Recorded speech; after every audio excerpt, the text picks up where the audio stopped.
You talked just now about sort of a possible shift in US foreign policy and how this could be good. I mean, Christopher Hill going silent is never a bad thing. But then we have the specter of Trump, which is looming above all of it, should he become the president. He said at the weekend, if NATO countries don't meet their 2% spending capabilities, let Russia do what the hell they want.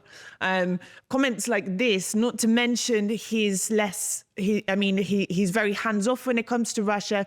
Previously in the Balkans, he wasn't particularly favourable towards Kosovo. We have Richard Grenell, who is very, very active on Twitter at the moment about Kosovo. This is potentially not good news for the region if he says, let Russia do what the hell they want.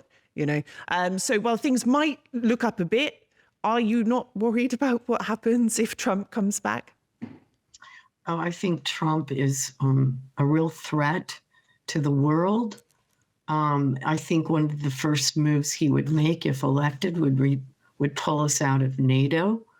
And we know the consequences of that with the ongoing war. Do you think he'd actually do that? Do you think he'd actually pull... I think you should take him at his word. Yeah, I didn't know whether it was bluff or not, because he likes to do this a lot. I take him at his word. Yeah. Take him at his word. But let me just say this. He's an abomination. I mean, he's an abomination. And what's more troubling to me than his own words is the reaction from his own party. Where they dismiss, Trump says a lot of things, don't get upset about what Trump says. And, Lindsey Graham, who's has been a member of the Senate Armed Services Committee most of his career, and has just completely capitulated to Trump. And so this is very disturbing in terms of domestic politics within the United States. But certainly I can understand why Europe and European countries are very disturbed by these comments, because he